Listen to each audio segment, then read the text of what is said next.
got together a couple of weeks ago. So, and we will continue now on this schedule, the first Thursday of the month from 3:30 to 5. So thank you all. Greatly appreciate it. Alan? Okay, so pursuant to Governor Baker's March 12th, 2020 order suspending certain provisions of the open meeting law, Mass General Law, Chapter 38, Section 18, and the Governor's March 15th, 2020 order imposing strict limitation on the number of people that may gather in one place, this meeting of the Westborough Economic Development Committee will be conducted via remote participation to the greatest extent possible. Specific information and the general guidelines for remote participation by members of the public and/or parties with a right and/or requirement to attend this meeting can be found on the Town of Westborough's website at town.westborough.ma.us. For this meeting, members of the public who wish to watch the meeting may do so in the following manner: via Westborough TV, on the cable channels, on YouTube, and on demand on the westboroughTV.org website. No in-person attendance of members of the public will be permitted, but every effort will be made to ensure that the public can adequately access the proceedings in real time by technological means. In the event that we are unable to do so, despite best efforts, we will post on the Town of Westborough's website an audio or video recording, transcript, or other comprehensive record of proceedings as soon as possible after the meeting. Great. Thank you, Alan.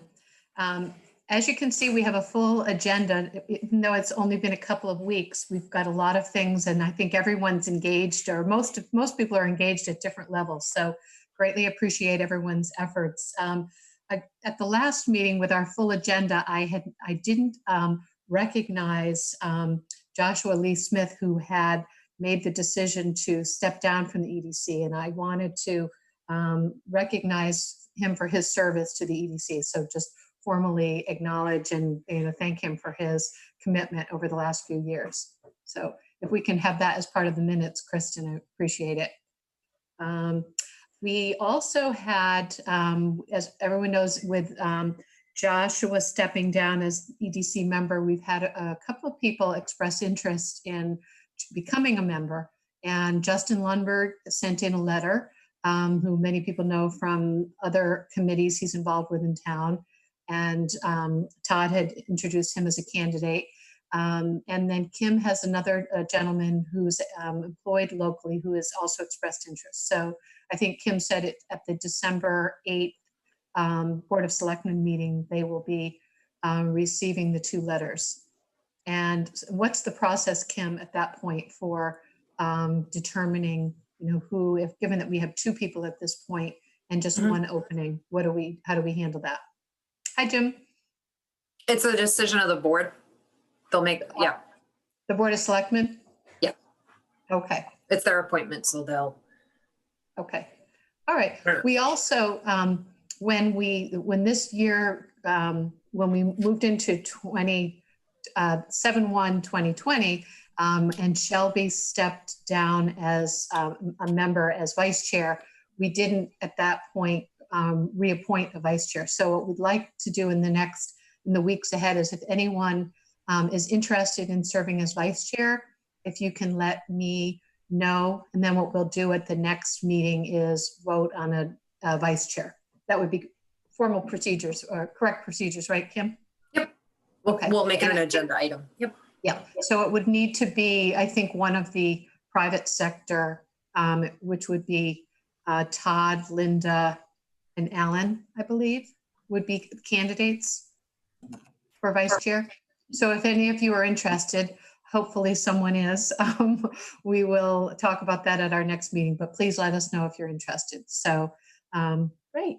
And then I think Kim has been working with Fred and posting the, moving ahead with the Community Development Department and the EDC new job positions. So I don't know if you wanted to comment on that briefly.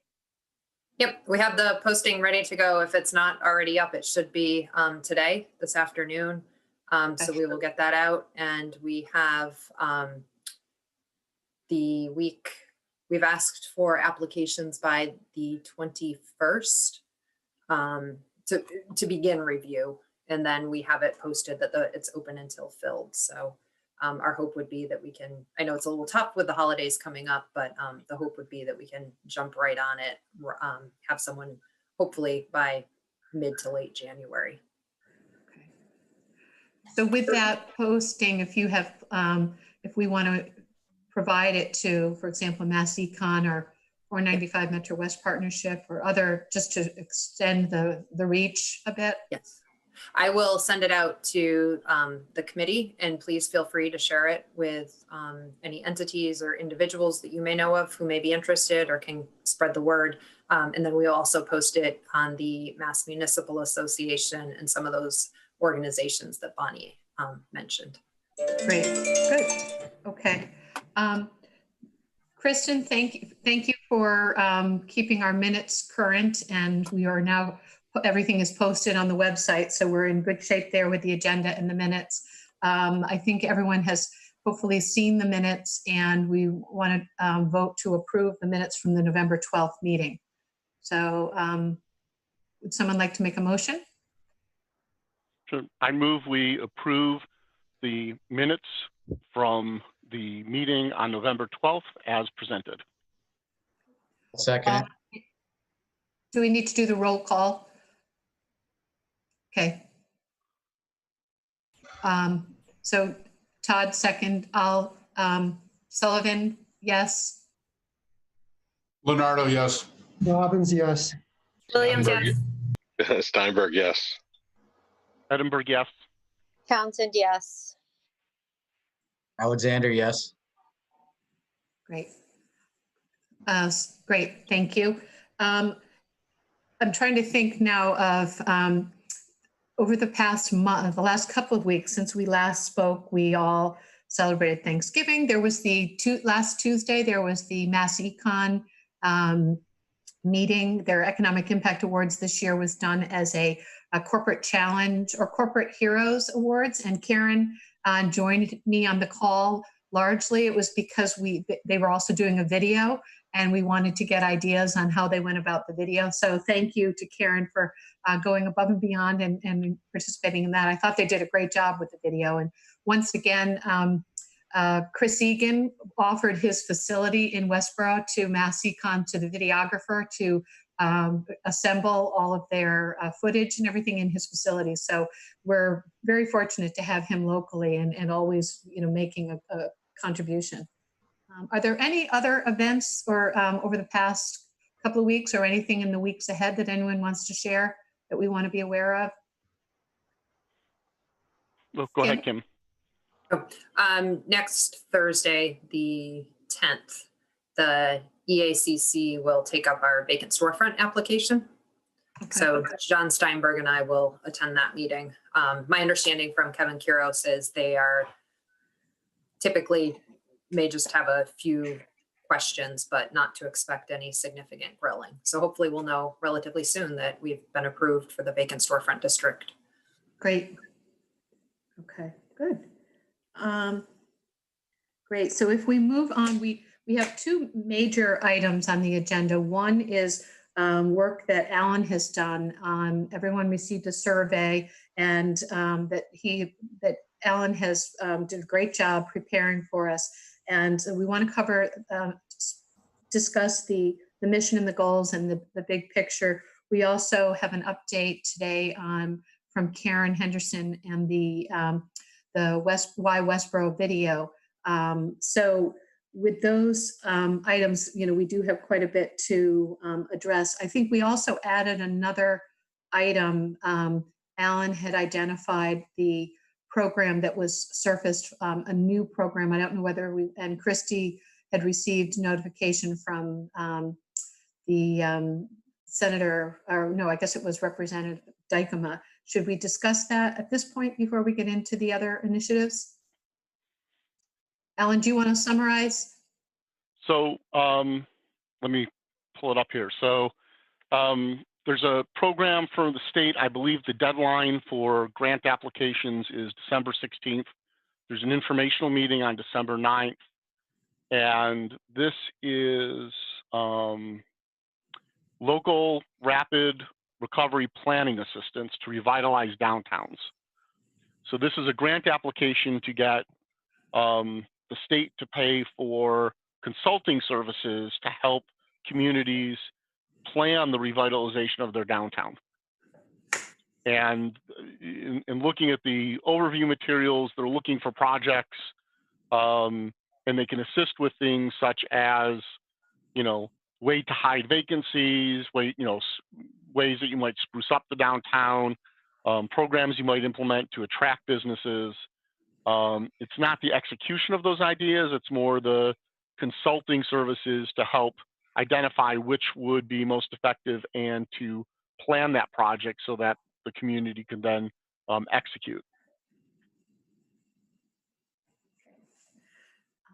So it certainly is capacity building for the town officials, I would say. So I don't know whether, Kim, you, Christy, Jim, Fred, I don't know, who might want to speak to that, because it would be, we can continually introduce these ideas to you, but. Well, this doesn't have to be, there's only one application per municipality. Hold on, I'm pulling up the application. But it doesn't have to be a municipality submitting the application. It's providing technical assistance. So it can also be nonprofits to be the lead application. So it could be a business improvement district, a community development corporation or committee.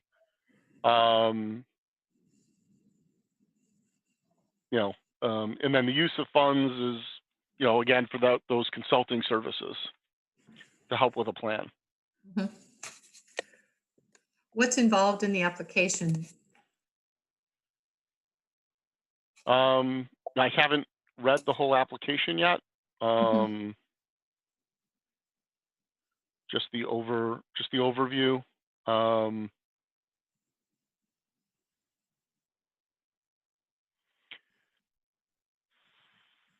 So they're looking for, effectively they're looking for us to identify projects. The more fully formed, the better. They can be, public realm investments such as closing streets for dining, wayfinding signs, mobility enhancements within the area such as bike and pedestrian infrastructure, placemaking, investments in social distancing infrastructure and amenities, placemaking investments in street sidewalks and public spaces, enhancing broadband or Wi-Fi networks, facilities for outdoor activities. It can be online. It can be an online marketplace for merchants in the area that we're revitalizing, social media promotion, district branding, projection lighting or logo projections on buildings, shared advertising, shopping directories, marketing campaigns, such as shop local, staycation, day trip, etc., and enhanced community events. So, those are two categories. My sense is that for us and for our downtown, we could get help with marketing and promotion. And so this could tie in with, looking to attract small businesses to the downtown business district. The fact that we've got multiple sizes and types of, and we may even want to not just do, the area around the Rotary, but the East Main Business Gateway District as well. And extend it out where we can, look at the fact that we've got vacancies in that, we can promote it as a place to open another location or open a new business. I sent to Bonnie, I don't believe it was forwarded to the whole committee, the Worcester Business Journal and the Worcester Regional Research Bureau did a study about vibrant downtowns, and they found a direct correlation to the community's promotion of liquor licenses and bringing in restaurants is a way of revitalizing downtown districts. They looked particularly at the Canal District in Worcester and downtown Marlborough.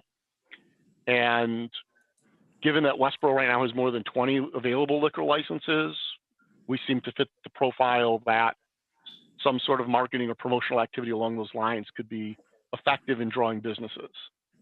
And part of what the study found is that if you're marketing that effort, you're indirect, if you're marketing the fact that you're open to restaurants and you're looking for restaurants and you've got liquor licenses, the message you're sending is that you're creating a destination, and therefore other small businesses want to be there, right? Because if people are going, if people are going to be going there for lunch and dinner, you want to be, you want to be near those restaurants for the foot traffic. Was one of the observations of the study. So, my thought on this is I think, it might be worth having a few people from the EDC get together, pick an activity, and attend the information session and see if it's, and I guess if that subgroup decides it's a good idea to file an application. I don't know if we have, or if we'd have to schedule a meeting and vote on it before the applications due. Can we just delegate the authority to the subcommittee to, to decide on one of these creative ideas and submit the application? Is that acceptable, Kim?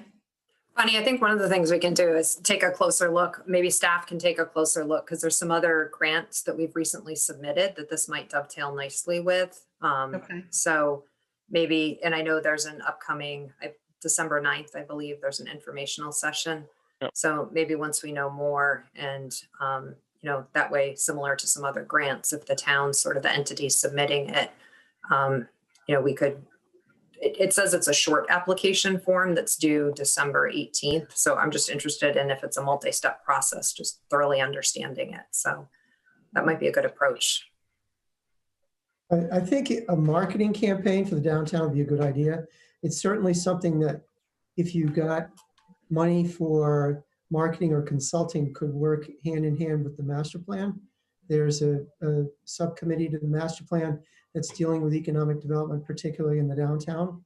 So if we could get additional money to augment what we have currently for our master plan consultant, we could possibly fold it in to that subsection of the master plan. I think would be a great idea. Wayfinding was also listed as a possible activity or an eligible activity, I should say, for this grant. And wayfinding is something we could certainly use in the downtown. Yep. I know that Mass Development also has a program where they'll match funding for, I think they call it, it might be Commonwealth Places. I think it's Holliston had used it where they, Kim? Oh, and just to be clear, this isn't direct funding, it's technical assistance. Right. No, but I'm just saying on the idea of doing the research or getting that for something that might down the road be able to secure additional funding. So, okay, so I think what we're concluding on that, being aware of, or I guess now having been informed of this new program, what you're saying is staff will look at it, attend the information center on the 9th and determine whether it's makes sense to submit an application that might align with other grants that you've applied for. And it sounds like the marketing seems to be an interest, marketing of downtown. So yeah. Okay. Either is, and sort of depending on where the subgroup feels we have the best chance of winning, either on attracting people to the downtown as consumers or focused on attracting businesses to the downtown specifically and promoting, marketing that's about, why would you want to be off the Rotary type, or in our gateway business district. Good point. Okay. Good. Very good. So why don't we move from there? I think that was something that we had added to the agenda as kind of a new timing sensitive issue. One other thought I had was on the Mass Econ with the priority development sites. I don't know whether we, I think Jim, maybe you and John were going to look at that. Was there anything we decided to do after our call with Mass Econ? I reached out to Chris Egan and Mark Varro on that.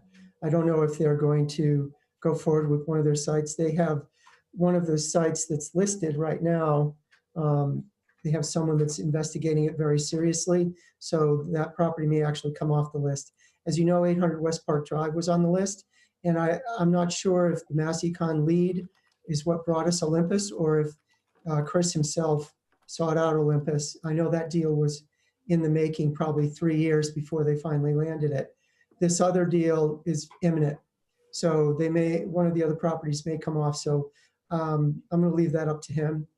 The other one that we were concerned with, as you know, is the EMC Dell campus. And John Fitzgerald at EMC, John and I will talk about reaching out to him. Okay, great. Were there other timing sensitive? I'm trying to think. I think those were the two. Okay, then why don't we move over to the EDC mission and goals? Alan? Okay, so I appreciate folks doing the quick turnaround time on the survey. I thought I would share the results of the survey, and then we can use that as a starting point for a discussion. And so let me share my screen here.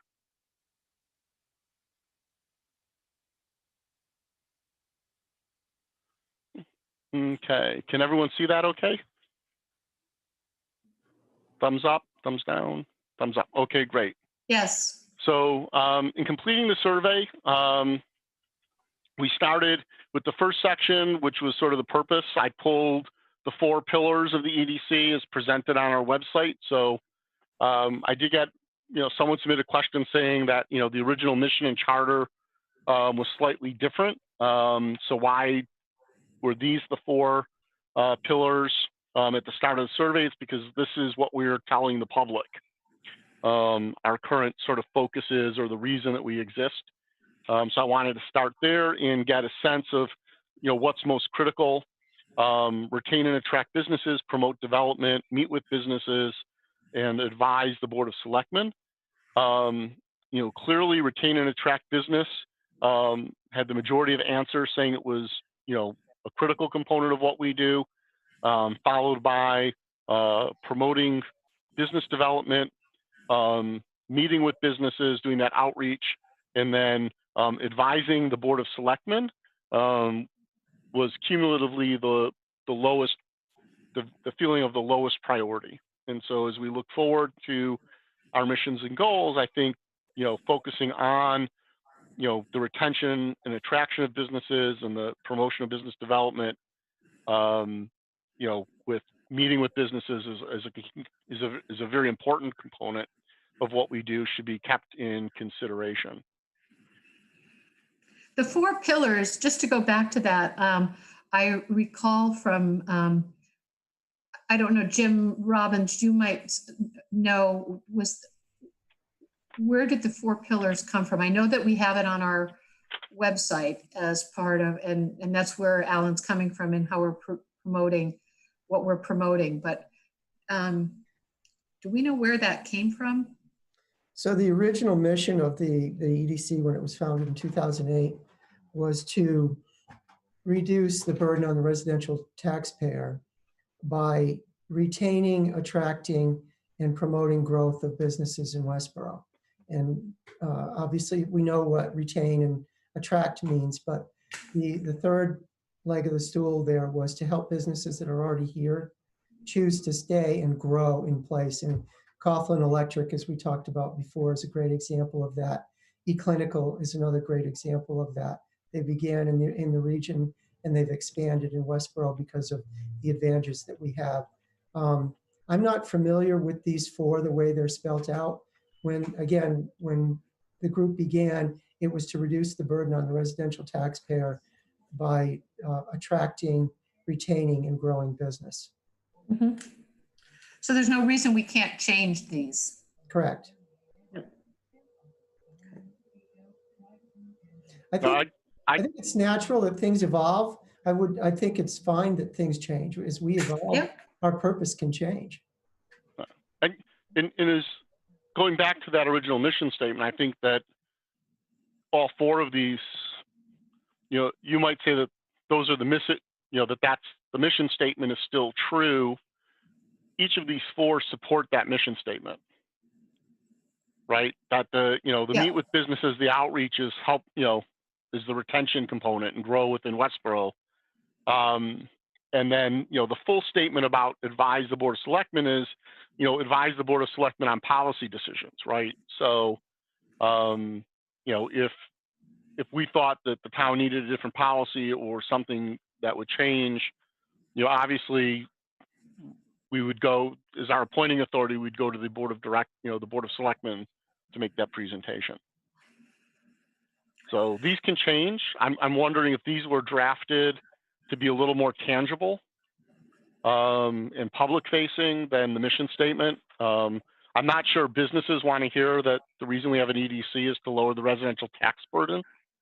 There's nothing in it for them in that mission statement is one of our stakeholders. Whereas here,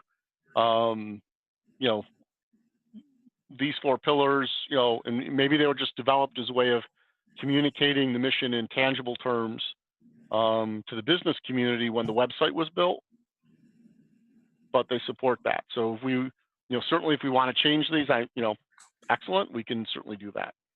Yeah, even if we were to say to enhance the tax base by, attracting, retaining, and, helping businesses to grow, or that might be a simplified way to get away from the residential. Yeah, I wouldn't, I guess from a mission standpoint, I think the increase of the commercial tax base is the outcome of what we do. But when you develop a mission statement, I think you want it to speak and be about the people you want to apply the mission to, not about ourselves as the committee. And so, for me in a public mission statement, I wouldn't want to talk about the tax base at all. That would be the natural outcome of having a diverse, robust, well-supported business community where businesses can arrive, innovate, grow, and thrive. Is sort of the message you want to the business community. The message you want in a mission, you want in your mission is, to the town is that all that great business stuff's going to happen in a way that doesn't threaten the nature of Westborough, right? That we maintain our sense of community. This was the EDC's mission and purpose was built before the strategic planning process, before the town had a mission statement and a vision. And so if we wanted to, in future steps, rethink the mission and how we state it, I'd suggest we start with the town's mission and vision and say, okay, well, how does the EDC fit into that mission and vision? What's our role with those bullet points? And sort of take that similar type of approach.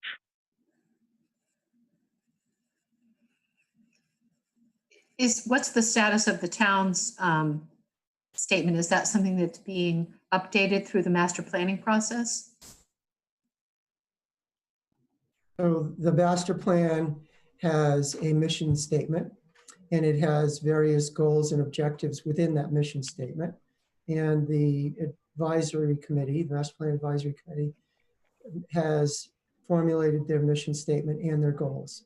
So they're already have flushed those out. They continue to evolve. They continue to be defined as the plan moves forward. But yes, the plan does have a vision and a mission statement already defined. So we should really follow in line with that. It's right. The format is very similar to the strategic plans format. If you go online to the town website and click on the link to the master plan, you'll see most recently the vision statement and the goals were updated just Monday, as a matter of fact. So very recently. Okay.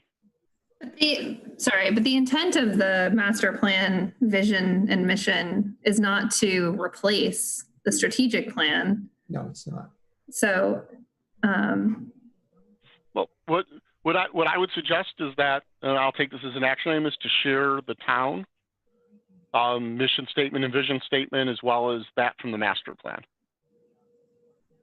as 2 reference points, and then we can see how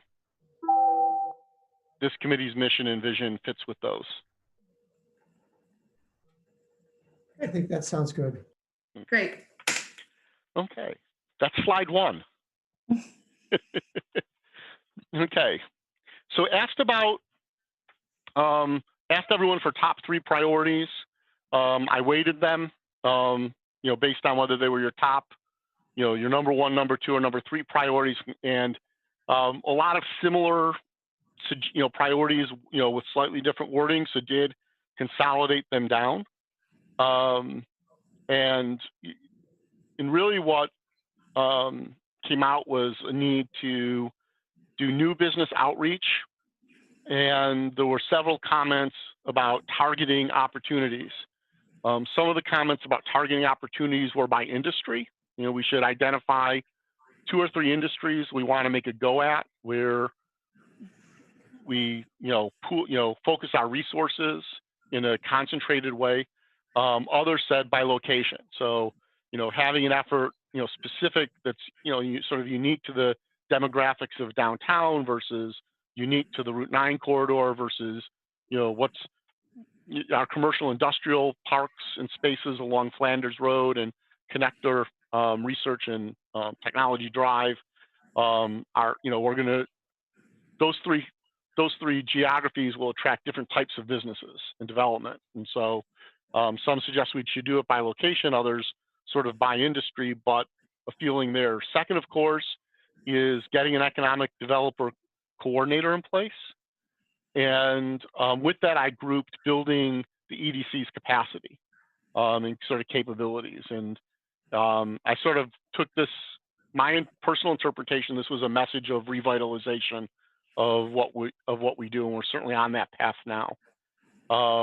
Third was the ambassador program, and updating, rethinking, expanding our outreach to existing businesses.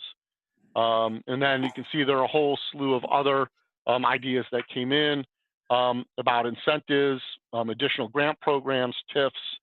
One person mentioned that neighboring communities have standard TIF offers that are on the table. That if you're a business of this size and you're going to add this many employees in this location in town, then we will offer you this TIF, to all takers.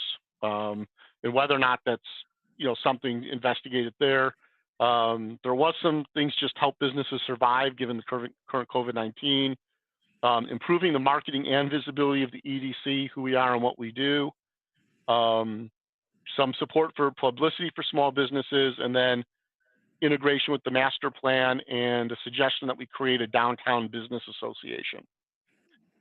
One of the things that I thought of after, Alan, that I hadn't included was, and I guess it could fall into a couple of these categories on the outreach, is the database, because I know that that's something that we've really, we've attempted, and we just haven't quite gotten there. But that would putting some effort, into the getting a good database that we feel is we can turn to for different efforts for outreach would be great.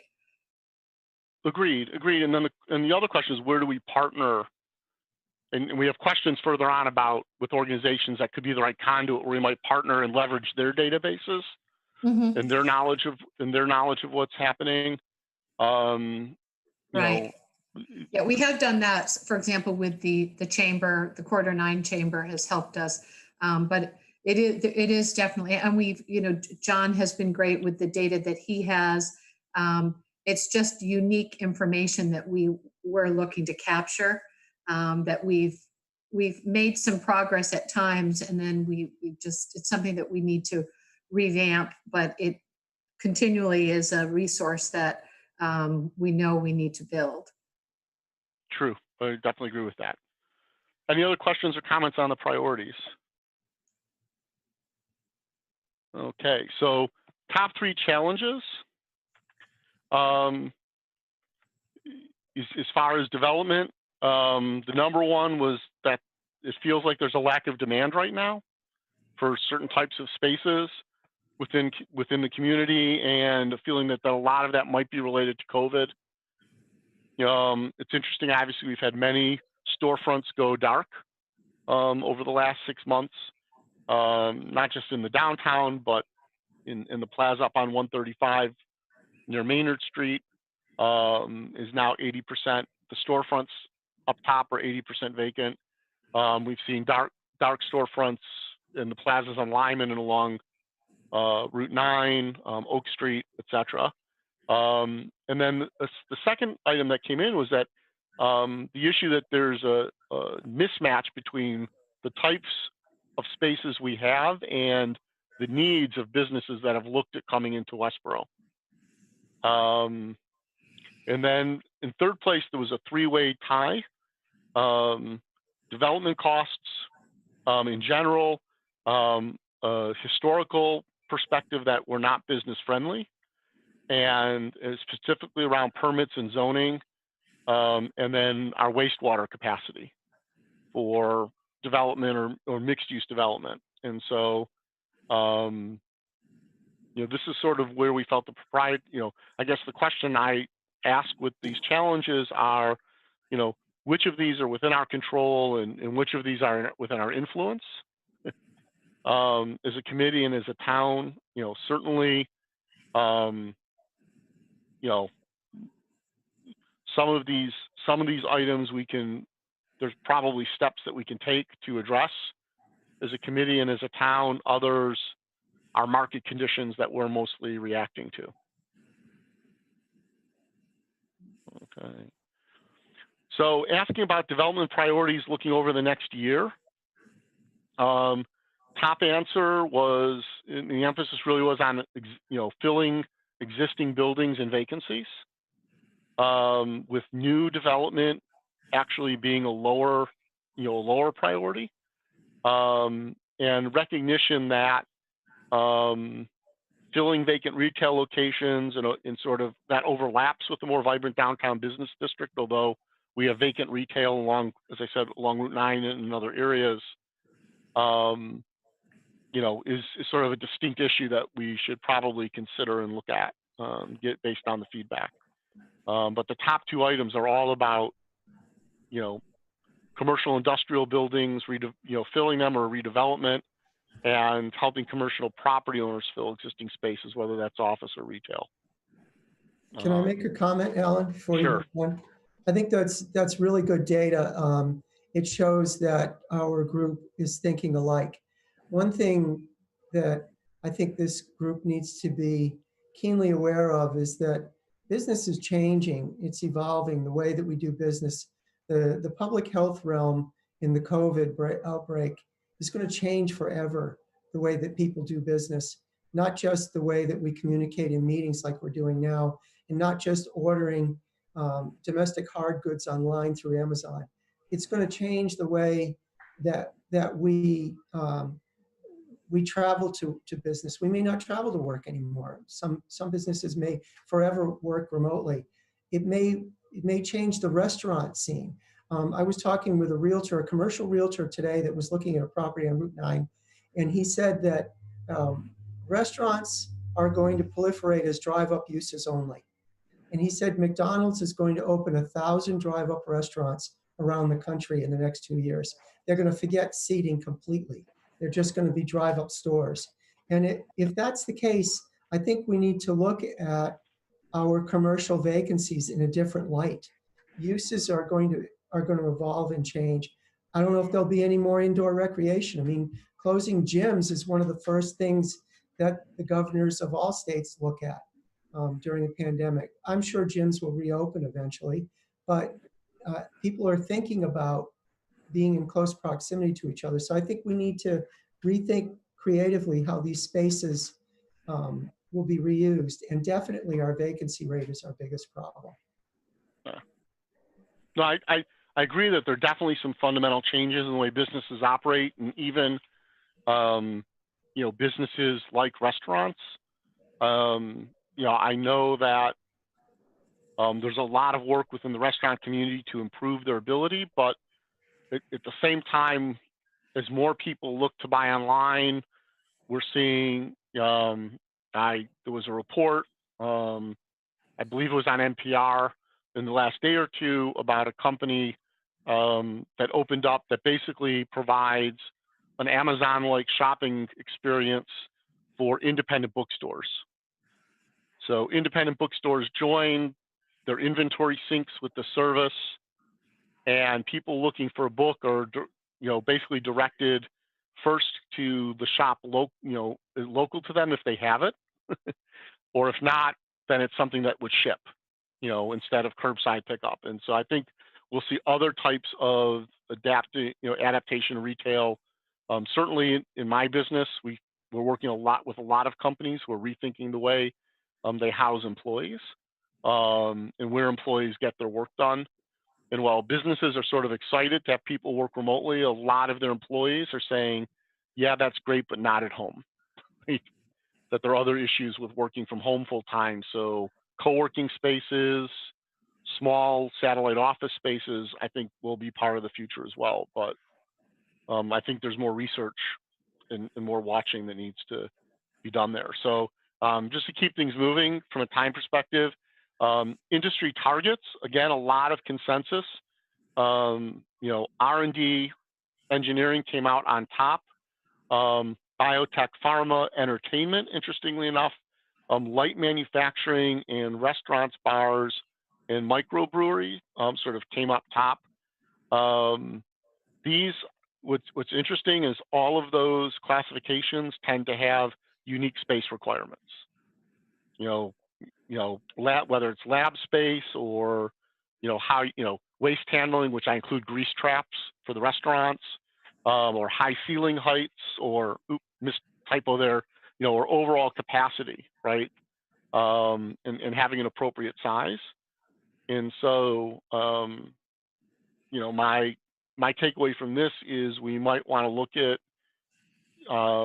what spaces are available and how they're unique for these types of industries and how they fit, right? I look at, the building on Oak Street that, has the preschool in it and used to have the Boston Lawnmower Warehouse in the back. And I know there's a spa, company in there now.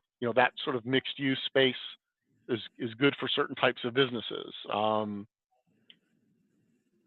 So I just thought that was an interesting observation. But those were the industry targets we felt.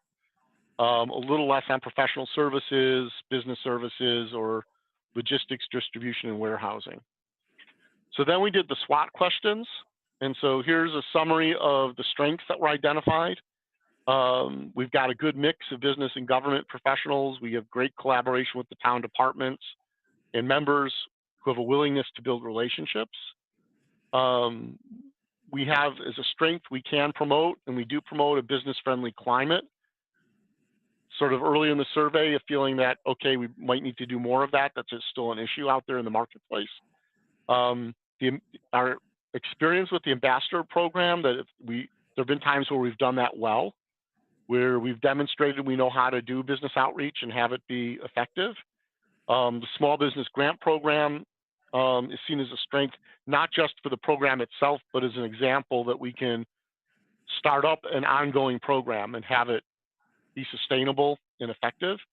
The business recognition breakfast was seen as a strength for the visibility it gives. I personally would tap into the brokers breakfast that we did that was done last year pre-COVID. It's harder to do those now, but doing that pre-COVID, that was great as far as connecting businesses, real estate investors, real estate, marketing companies and brokers, and really giving them a good view of Westborough. And then the knowledge and experience of the members as well. With weaknesses, the feedback was a need to be more proactive in our approach as a committee. I think the current committee is very committed to this. Obviously, we're looking to hire an economic development coordinator, and we really need, in the past, there's been confusion about what falls to the ED coordinator and what falls to the committee. So understanding the role of the ED coordinator, ensuring that the relationship is appropriate. We don't have enough ambassadors. That some feedback, a couple of comments about the focus on development at the expense of occupancy and retention, and some additional comments there, and just a general lack of clear focus and goals. what are we doing here, and where do we want to go from here? Many opportunities here. These are outside factors that help us succeed. Obviously, there's an opportunity with a strong, exceptional, dynamic ED coordinator, so no pressure for the hiring process there. Our location as a community. The fact that we really do have a very diverse commercial base with a broad range of space opportunities. That we have appeal to multiple business sectors. So we're not tied to distribution. We're not tied to biotech. We're not tied to software development. We have many different business sectors represented here, as well as a very high quality of life. That we do have a single tax rate. That 95% of our commercial properties have sewer access. That we have good relationships with business groups, chambers, the public-private partnerships, the quasi-agent, state agencies, and our legislative delegation. That's something that several people commented are strength because it means we can get things done. And we look at things like, the MassWorks grant for Flanders and the work that's been done with the agricultural property on Route 9, things of that nature. The TIFs that we've done all fall, benefit from those relationships. We can certainly leverage our success attracting logo businesses to Westborough. So you think about Olympus and Amazon and Estrella. Even eClinicalWorks is nationally known logo companies that are all setting up major shop here or have been here. And that we have an opportunity around small business support in attracting and supporting the small business community. Some of the outside threats is I combined lack of funds and competition. Several people mentioned Marlborough, that they have almost $750,000 in budget as an economic development corporation. And they have standard TIF packages that they offer. They have something called an easy TIF. Like I said earlier, it's an easy TIF, right? If you can check the boxes on the application, you qualify for the TIF and things of that nature. COVID-19 is clearly a threat. There's going to be a move to longer term remote work and lower demand for office space in many industries. The lack of wastewater capacity came up as our biggest infrastructure issues. Congestion and traffic is an issue. Zoning complexity. A few people commented that they feel our zoning bylaws aren't easy to understand or they're overly complex. The fact that our tax rate keeps rising, and the feeling that our town meeting form of government complicates zoning and TIFs and those types of activities. So any thoughts or comments quickly on the SWOT analysis?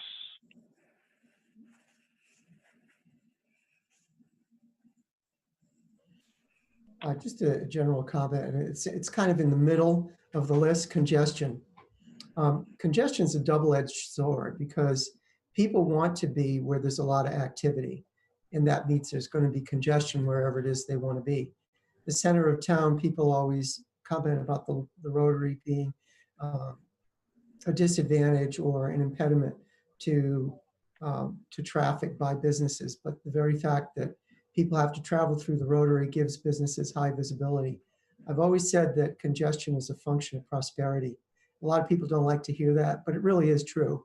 People are going places and because they have money to spend, because they have a job. And Westborough provides job opportunities as well as a wide range of activities to spend your money. So it's a double-edged sword. I'm glad it showed up in the middle because it means that some people think, well, it's not that big of a deal, but it is something that we need to look at. I wish we had opportunities to direct traffic away from the center of town, but that would also affect businesses' visibility. And if you want a vibrant downtown, you're going to have some congestion. That's a very good point. Any other comments? Okay. I have one. Okay. I guess I would just say that it seems to be coming up a lot about the need for simple TIFs. That might be a program that we want to pursue or ask the economic development coordinator to pursue, but I think that we should be really mindful of the fact that when we give TIFs, that reduces the amount of taxes a business is paying. And so the idea that we would just have TIFs sort of that were automatic for all different types of businesses is something that I'm not saying we shouldn't do it. I'm just saying we really need to consider it because it seems like a very specific interest. I'm not sure how many people, put it in there, but I think we really need to be mindful of the impact of that. Yeah, I agree. That's a good point. Yeah, I mean, given the feedback, I mean, TIFs do reduce the amount of taxes business pay, but it's on the incremental value. I think, looking at the responses, I think I'm not saying the responses are telling us this is something we should do. I think it's something that should be a consideration and researched and discussed is a possibility. And whether it's, broad-based like Marlborough's, which is, or it's very, very specific to maybe an area. So, an area in town or specific industries that we're looking to attract, or, we just have an outline of a typical TIF for certain size businesses that people can use, but it's still a case by case and it's not a standard thing. Are all areas I think we could explore. 6:30, can we watch our thing? Pardon? Oh, that was background noise. Yep. I think the key is also finding that balance between attracting commercial development and retaining the character of the community. And certainly Marlborough and Westborough are very different. Marlborough's looking, at a much, higher level, broad. They've got a lot further to go. So standard TIFs might be something that's more, I guess maybe more effective for them. I just wonder whether, I think in some ways, I think having a standard TIF almost sets us an expectation and, out in the market where I almost feel as if having it be negotiated and having it be something that is, they have to present their case. I don't know, just seems to be more. I agree with what Bonnie's saying, and I agree with what Christy said. Marlborough doesn't have the advantages that we have. We have a huge advantage in that we're at the intersection of 9495 and Mass Pike. We have a locational advantage that a lot of people will choose when they're balancing a financial incentive versus an access to a trained labor market, which we have. We have that access. Marlborough does not have that access, so they need to create a carrot to attract people off the beaten path, if you know what I mean. And also, their vacancy rate has historically been much greater than ours, so they need to use all the tools that they can. I think we need to be selective about TIFs. No, I agree with that. And I look at Marlborough and I think, they're still recovering from the loss of Intel, right, and DEC, which had, large campuses with hundreds of thousands of square feet of office space that just, disappeared right away all at once back in the day. And so, I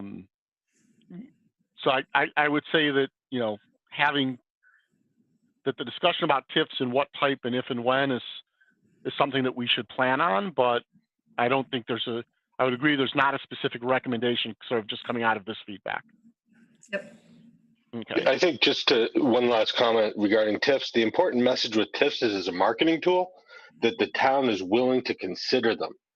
What the project, the size of the project. I mean, the things that Marlborough offers relative to the inventory mix that they're offering TIFs for. I mean, they do a lot of tenant fit up TIFs and properties that don't really compare to the types that we have necessarily as existing inventory. So I think the key is to utilize that as a marketing tool that says, hey, we're open to the idea, we're willing to do it and make it happen, so that people who are considering the community don't close the door saying, oh, we'll never get that done. So I think when you look at marketing the town, that's where the TIF really comes into play. The town is willing to do it. The town has done it. And it's certainly something to consider, because that, combined with the fact that Marlborough has a $27 or $26 commercial tax rate, is a big difference. So it's really a marketing tool rather than a prefab program. And looking at Marlborough's TIFs, a very large percentage of them go out of compliance. So which is another factor that you have to look at. Okay, so again, I'm going to run out of time here, but rest of the survey results, the last section was on programs and activities. This was an assessment of what we as a committee felt were most effective to least effective across a number of different committees. I think the fact that we have the one-stop shop, clearly everyone agreed. Every single person who filled out the survey agreed that that was the most effective thing that we do as far as helping businesses move or grow or stay in the community. The annual awards event, the participation in state programs, the small business grant also came in very, very high.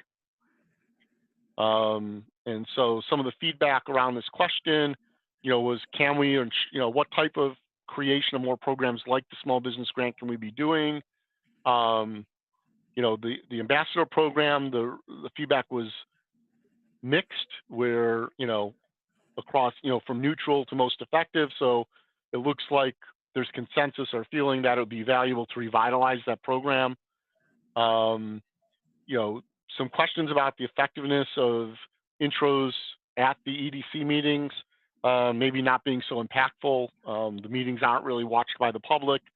So a business comes in, presents themselves, great, the EDC knows about it, but we haven't really done anything to help that business, and it's time consuming. And that, again, some of the feedback to this comment that came in the other section was that these type of programs and our marketing effort should really be matched to target some, what desired outcomes we want from the process. Okay. Looking at conduits for current business, clearly the Quarter 9 495 Chamber, the Rotary Club came in tops with the Metro West 495 partnership, the state quasi-agencies, and then people added, I had listed a bunch, and some folks added Mass Office of Business Development and Associated Industries of Massachusetts. To note that I haven't seen the latest stats, but historically more than 90% of the Quarter 9 495 Chamber members have been fewer than 10 employees. I actually think that's 5.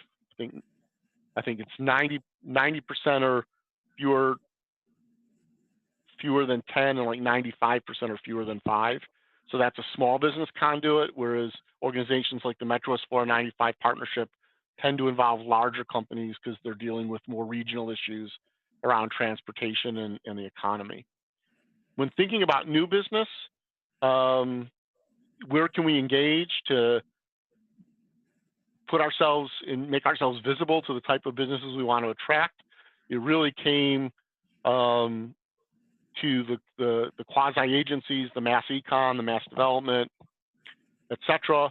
And then organizations like the Biotech Council, AIM, Associated Industries of Mass, the Restaurant Association, the Venture Forum, things of that nature as being more applicable for out there. On a personal comment to this, I would have expected chambers in other areas, depending on the chamber, to have gotten a little more traction on this. Being involved, in the Greater Boston Chamber, for example, might put, make Westborough visible to businesses that are looking to move out of the city or the tight metro area they serve, or businesses that are looking to open up additional locations or remote offices. And so, but this is sort of the consensus of where we feel the effort would be best spent to attract, new businesses. No one said Rhode Island, like we should go down to Providence and try and steal their businesses, but we'll keep it more regional. Okay, and then there were some additional thoughts that didn't relate to any specific survey answer, or did, such as, think about which organizations are most worth our time based on their membership and the services they offer to those members. The question about the goals, we talked about that. The coordinator for program development, leveraging the engagement of all town departments was good. Suggestion that we should look into and offer additional grants. Again, we've talked about most of these points throughout the conversation already. Making sure we're aligned with the master planning process and the new community development department. And a suggestion that really maybe the master plan should be looking at target industries. The EDC should focus on supportive business in general. And so with that, I'll open the floor for more discussion. And I guess whether it's at our, maybe at our January meeting, we take 15, 20 minutes, or I can send out, a different survey, what should be our goals? Are there, 5 or 3, 5 or 7 or 10 specific things that we think we should try and accomplish over the next 12 months? Thank you very much, Alan. You did a really great job. We really appreciate the effort. You put it at a very high level for us and turned it around very quickly. So I think it's great. And it does lead us very well into our next topic of discussion on the EDC, the Why Westborough video, because we're talking about promoting the town, and much of what you surfaced, or a lot of the themes are consistent. So I guess to wrap up, we'll plan then to continue this discussion in January. And between now and then, if you want to send a recap, or if you have a time to prepare something to help continue to move it ahead and take it to the next level, that would be fantastic. So thank you very much. Greatly appreciated. Can I just suggest, if you're going to send out a survey for goals, I would caution against doing more than 5 goals. So I think that for a committee that meets once a month with a brand new economic development coordinator supporting you and a new community development department, I think if Alan, if the way you structure the questions are, looking for sort of their top whatever, I would just say that this committee should probably focus on maybe 3 to 5 goals. So I'd agree with that. Okay. and I'd even, and the thing about goals is you can always add, right?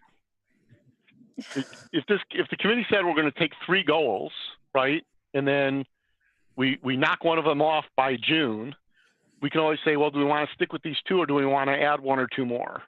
Right. Well, and I think, not to belabor this, but I think having 3 to 5 goals might give you room for taking on things as they come up. So, yeah, agreed. This was Christy reminding me not to be overambitious. We appreciate your enthusiasm. So moving over to the Why Westborough video, we did communicate to Karen that we have a secret gem that other communities don't have. We in Westborough TV. We know how fortunate we are after our last year's annual review breakfast and the professional job that Karen and her team did. So already the committee has been meeting, and Karen and her team have taken it to to a high level once again. So Karen, do you want to step in and recap where you are? And Sure. So just to make sure everybody's aware, so we've had a smaller subcommittee that has been working on the video. That includes Jim Robbins and Bonnie and Linda and Todd, and before that, Josh. And then Aiden and I, excuse me, I'm losing my voice. I can't lose my voice. I'm a big talker.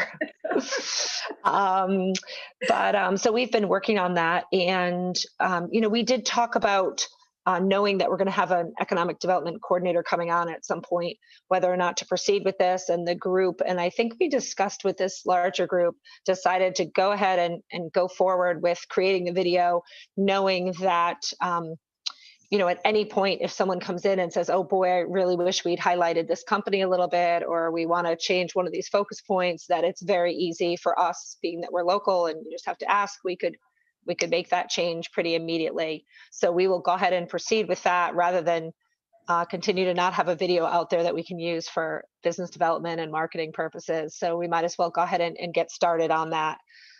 So the group has met a few times, and we did look at other town and city economic development videos and all. And I did send around we took a first crack at the actual purpose of the video, and then a storyboard. And the storyboard for videos is just a outline of what the video will cover. What I sent to you wasn't necessarily in the order that we will cover it, but just the topics that we really want to hit on. So what are those main buckets? And then from that point, we will take each of those buckets and drill down on how exactly we will present that in video format.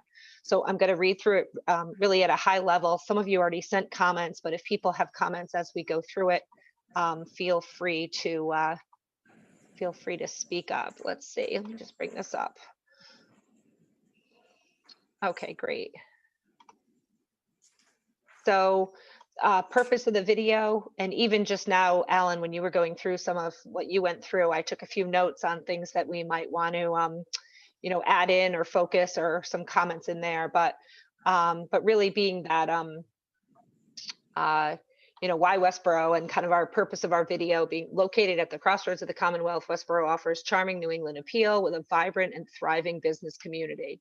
So the video will promote business development in town, specifically illustrating why various businesses across many industries would want to locate, remain, and grow here. And then I have a whole bunch of words and things that, as we've been talking and meeting, just some of the concepts that we want to make sure, and words that we want to make sure to use throughout the video. Just from the style of the video itself, it will be, we talked about having it be about 5 minutes max, maybe being narrated by one person. We had talked about maybe Lester doing some of the narrating for us.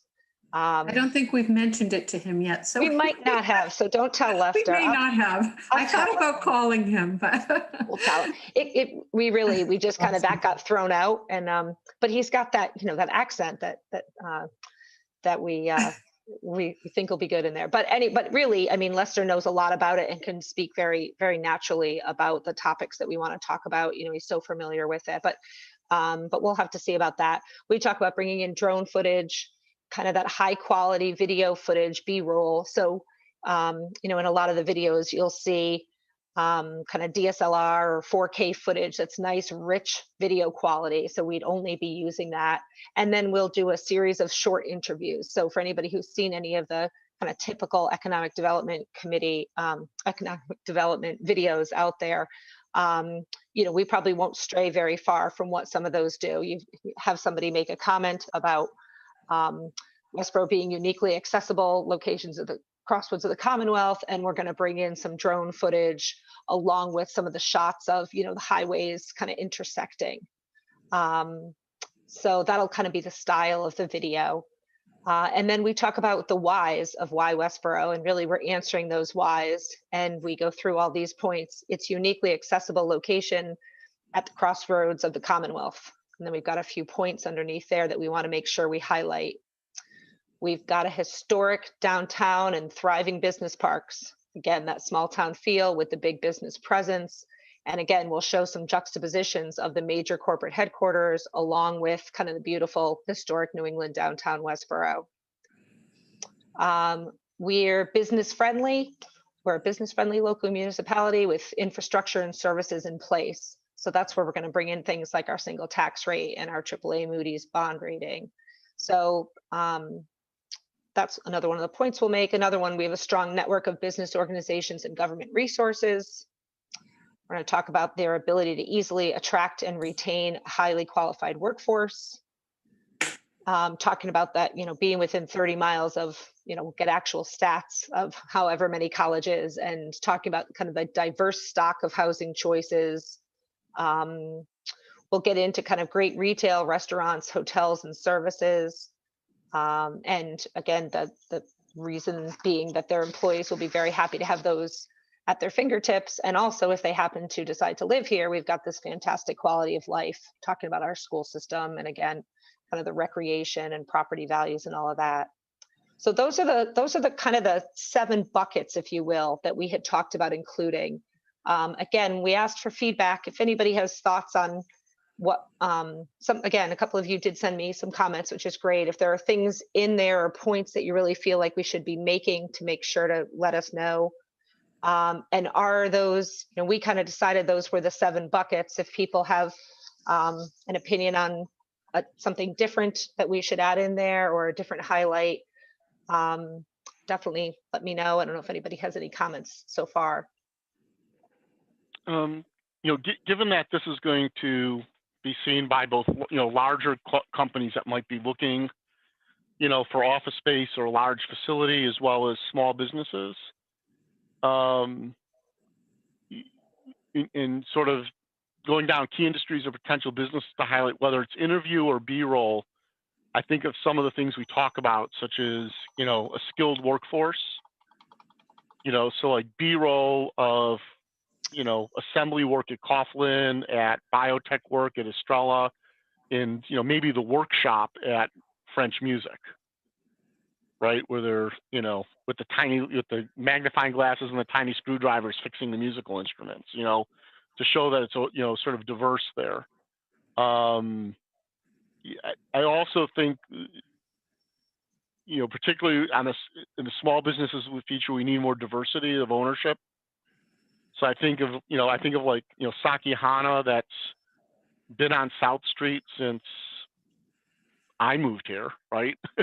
So, since my wife taught in the school system in the 90s, right? So they've been there for 20, 25 years at least, as a staple of the community, and demonstrate that we've got cultural diversity within the community as well, because we're not always perceived that way. That's certainly a changing demographic and is going to be a factor for a lot of businesses now. Yeah, one thing that brings up, Alan, is just, that's why video is so nice. You can make a lot of different points in a very short clip. Yeah. So, whether you want to highlight that we've got a small business, that it perhaps is minority owned, that it shows a certain, cultural level, whatever those combination of Right. points we want to make, but we can make those in very, it's like, well, how are you going to make all these points? You almost need the grid, right? Yeah, you get the right all the things shots. You want to point across the top and the business down the left, and how many can each business fill? Right.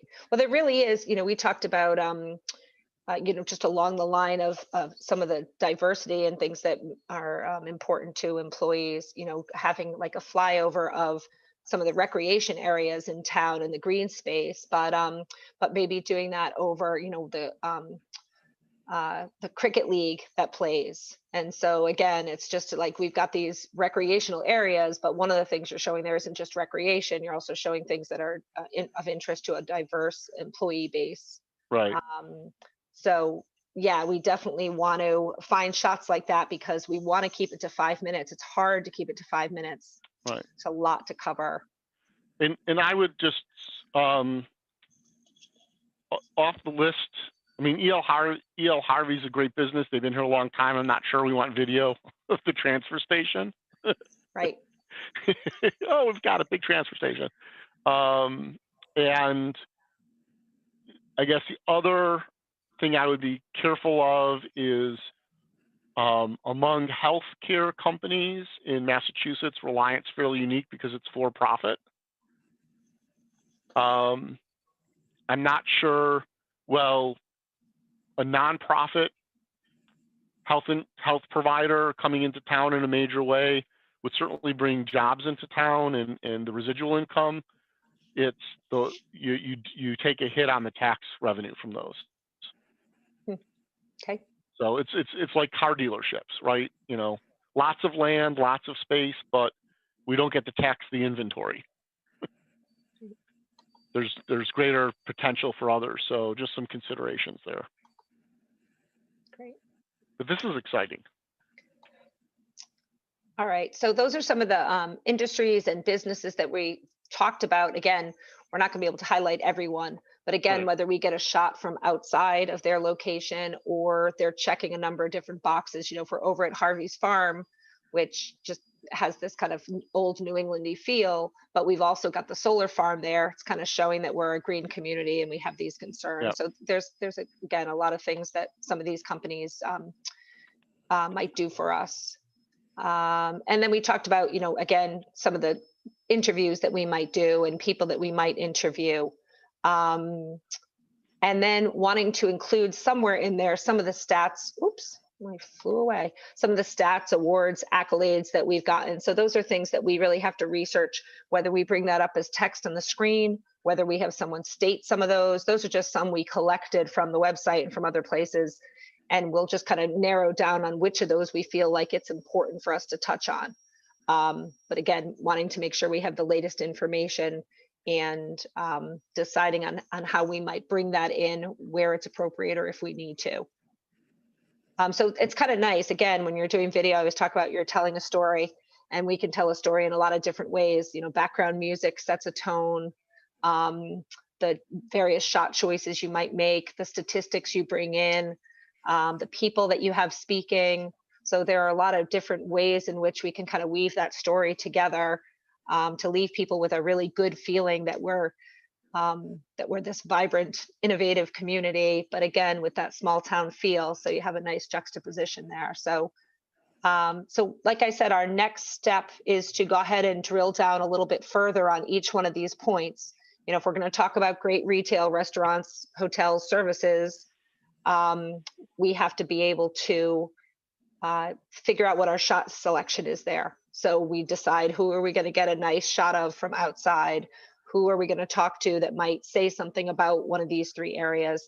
One of the things we've done recently is invested in a teleprompter for that's portable, really nice. It's we do that off an iPad, but it makes it really easy to be interviewing someone and having them look at the camera and say something. We probably will do some amount of prompting so that we are talking to people, but having, you know, especially when we're talking to some of the, you know, if we're talking to people within the town, allowing them to read off that teleprompter so that it sounds very natural, but they don't have to be, you know, we don't have to do 10 takes to try to get exactly what we want there, making sure we get the points in. So yeah, so we'll drill down on all of these areas and start to get our shots. I think that I'd mentioned before that we already got some of these this fall. So with this in mind and knowing, you know, we met at release, Linda was nice enough to host us there and we talked a lot of it through, and that was this fall. And so we went out knowing that this was maybe on the horizon, and we got a lot of really good shots around town while things were nice and green. And maybe some of it was even changing colors. We have some beautiful shots up and above the golf course. So we do have some things that we've been collecting already. I think I had sent around to this whole committee. We had done a small business promo, why shop local a month or so ago. And so we've, even from a lot of companies, a lot of really good, rich footage that we can use for this, that again, we got this fall while flowers were blooming. And so we're going to have to mix that in with some of the more corporate shots that we can get from maybe inside some of these bigger businesses, and mix that in with some of those videos. But it's nice that we have some of that already, because some of that footage that you want to get, you know, up over Route 9 and 495 certainly looks a lot better when it's got a nice rich green feel to it than kind of the doldrums of winter here. It doesn't make for as nice footage. So I don't know if anybody has any other comments. That's kind of where we're at this point. If you have any feedback, of course, you can send it at any time, or if anybody has any comments right now, I'd be happy to take it. I apologize. A couple of you sent me comments and I must have pulled up the wrong version, because a couple of your comments I put in here and I don't have them up there, but I did get them and have incorporated them into the document. You can probably get some great holiday footage, you know, as you talk about the historic downtown with everything decorated for the holidays. It will look really beautiful. And I love the way the Rotary has both Christmas and Hanukkah decorations. So, you know, that might be a nice thing to capture as well. Thanks. Yeah, great. So as Karen was saying, I think our hope here is that everyone takes a look here and provides feedback, because each person deals with the town in different ways and may be aware of you know, unique locations or individuals or facilities that we want to be sure to capture, and we don't want to miss anything. So certainly it can be, you know, modified down the road, but if you have anything, don't be shy to share it at this point. Great. Well, thank you, Karen, and we will continue to move ahead, and I guess we report back in January. Right. Kim, do you have, I think we might have touched a bit on the grant program, the vacant storefront program, but do you have anything further you want to add at this point? No? Okay. There, let me unmute. No, I think we just hopefully we'll know more. I don't know how long it takes the EACC to make its decision or approve the vacant storefront district. But hopefully we'll know within a few weeks. And then that will be, I think, good timing to roll out some promotion of the grant. Good. Okay. Jim, did you want to provide your report? You're muted. Sure, thank you. As everybody knows probably at this point, or at least most people know, the town was awarded $1.2 million for the from the MassWorks grant program for the extension of West Park Drive and a new signalized intersection as the road intersects with Flanders Road. So we're obviously very excited about that. We're putting together the pre-construction contract now. The timeline for the project is to go into the definitive phase this month. We received the definitive plan just about 2 weeks ago, and that will be distributed to all the departments for review, with the hearing sometime probably the end of January. And it's hoped that they will receive definitive approval end of February, maybe early March, with construction sometime in June. The program allows 3 years for completion of the project to be funded, but they need to get the contract underway by June. So that's a very exciting thing for the town. It's our first MassWorks grant. Like I said, it's actually $1.282 million for Cruth Capital's new project. Very exciting. Also, the master plan is continuing to move forward. We're in phase 2 of the master plan development right now, which is called Westborough Explores, which is the phase where we actually start putting together action plans for us to address what we uncovered in the first phase, which was Westborough Reflects. So some of you are on the Master Plan Advisory Committee. For those of you that are not, if you want to see where we are, please go to the town webpage and click on the Master Plan link. And I thank everybody that has been serving on the Master Plan Advisory Committee. Also, as some of you know, the MBTA plans have been put on hold because of the virus. Mass transit has taken a huge hit. The MBTA is suffering mightily. They've put all of their construction projects on hold indefinitely. That includes the Westborough station, the new expansion of the parking area, as well as the construction of the third rail line, which would have allowed for both commercial and passenger train traffic to pass at the same time. Westborough was scheduled to have its station updated for handicapped access, as well as the installation of the third line within the next 5 years, but that has been put off indefinitely. So unfortunately, the virus has affected even our public transportation. I could talk a little bit more about some of the ongoing construction projects, but if you get to Fred, I'm going to leave that to him. And in the sake of time, I'll move on. Jim, thank you, and good luck in the month ahead. Just a quick question related to mass transit. Have we heard anything back on how well the VIA shuttle service is being used? So I mean, there's- anecdotally, I've got a lot of people telling me that, they're putting their teenagers in it to get them to doctor's appointments or things of that nature. But have we gotten any feedback at this point from VIA or the WRTA? So great. I'm glad you brought that up. They struggled the first couple of weeks. They struggled mightily. They have better visibility right now, and you're right. The high school students are large users of that service. Matter of fact, Amber Bach recently told me that a couple of her graduating students that are in the continuing program are using it to go to work every day, which is great. They have 5 vans. It's stored up by the Department of Public Works in the upper lot, adjacent to where the buses are stored. They have 5 vans. I don't know that they're all in service at the same time. The few times I've driven by there's 2 to 3 vans still parked in the parking lot. So they have several places around town that they dwell. They dwell at Bay State Commons. They dwell at Speedway Plaza because those are places of grocery stores and coffee shops, which are high traffic areas. They are still struggling from awareness. The first couple months are going to be difficult, but the ride is free. So during the month of January, and they're also thinking of extending that through, during the month of December and through the month of January, the ride is free. And after that, depending on what zone you are in town, it'll be between $1 and $2. Okay. So I guess is helping market the service something that we would consider doing as part of our outreach? The reason I ask is, my wife used it to get home from dropping her car off for service from one of the independent shops in town. And they were totally unaware that it existed. And now they're thinking that they're actually going to use it where they would pay the fee for their customers. So because, auto dealerships often have the courtesy vans, but the independent repair shops don't. So they're thinking they can be more competitive.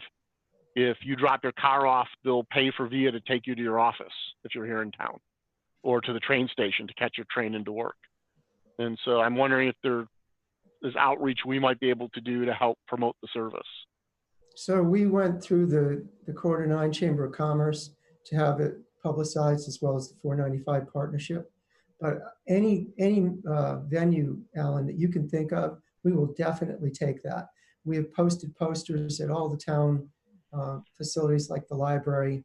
We've given posters to Amber Bach to promote at the high school, which is probably why we have so much ridership, because she put them up on the bulletin boards.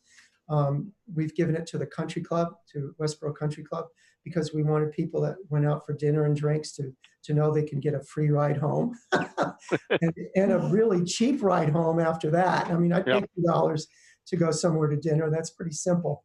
But anything you can think of, please turn us on to that. What about the billboard, Jim? Can we post it on the billboards on Route 9? I don't know if Christy's still on the call, but maybe she could answer that one. We've used the billboard for other things, so yeah, that's a good idea. Kim, can you look into that? Whether we might be able to do something out on the billboards on Route 9? Yeah, I want to make sure that that's not already happening or already in the works, because it just sounds like a familiar request. So yeah, I can double check. Great, thank you. Okay, thank you, Jim. Fred? Yeah, I'll go very quickly. I only had a couple things. We talked last month, I think, about Burger King. They're still kind of trudging along, so they don't anticipate opening either Starbucks or Burger King until after the first of the year. We did talk to somebody about the Shakur building this past week. That'll be good if we can actually get that up and running. I won't go into details because they're still kind of in a P&S stage, but if I hear more by next month, I'll tell you more about that business. It'd actually be a very good business for that spot. And I don't know how much this has to do with us, but I think it does a little bit. Next flick, I can't even say it right. There is going to be a promotional shooting of a film they're doing in town. It's the film is called Don't Look Up. So they're doing different scenes throughout the state, and one of them, the scenes will be done in Westborough. So that'll be kind of cool publicity for the town, I think, hopefully. Fred, you should tell us who's starring in this. That'll draw more interest. Well, it's Leonardo DiCaprio. They've been filming in Boston, so they've it was in the news today and yesterday. That's the same movie that's being filmed in multiple locations in Mass. Yeah, I think Jim was thinking about Jennifer Lawrence, maybe was one of the people or something. I think he was more enamored with that name. But so they didn't get into the particulars of which stars, quote unquote, will be in town, but some of them will be. And there'll actually be quite a few people in the days they were going to shoot. So again, maybe that'll bring a little publicity to the town more than anything, if nothing else. So that's where I'm at today. Great. Thanks, Fred. Yep. Derek, thank you. I noticed that the DPW pulled in the beautification planters from downtown. So thank you for always, yep. We'll be down there at 5 o'clock tomorrow morning, sweeping the Rotary for the last time. Oh, good. Well, I encourage you to not be shy as our newest member on the EDC. As you hear things, you know, we're always open for new ideas. So Thank you. well, thank you, everyone. Our next meeting will be January 7th, Thursday, January 7th. So between now and then, I think we'll be meeting with we'll probably hear from Alan on the mission and goals. I'm sure we'll be meeting with Linda will pull us together on the Why Westborough video. And I know that Kim has a few initiatives underway with the different grants that we're looking into. So I hope everyone, and also any potential interest in vice chair of the EDC, please let me know as well. And we'll address that at the January meeting. Or if you are aware of anyone that may be interested, I think Kim said it's the December 8th, next Tuesday's meeting, that the Board of Selectmen will be reviewing the letters that are submitted. Any other business? Yeah, Bonnie, just the packet goes out tomorrow. So if it's. Oh, okay. I guess it's kind of tight. Okay, so at this point, if somebody can get something in by mid-morning tomorrow, that would be fine. Okay, so at this point, we have 2 people interested. So good. Any other business? Anyone? Pete? Alan? I know he's, I get my communication from SCORE regularly. Okay, good. Well, thank you very much. Enjoy the holidays, and we'll look forward to connecting with everyone in 2021. A motion to adjourn. Second. Edinburgh, yes. Leonardo. Alexander, yes. Steinberg, yes. Townsend, yes. Williams, yes. I think we're adjourned. Great.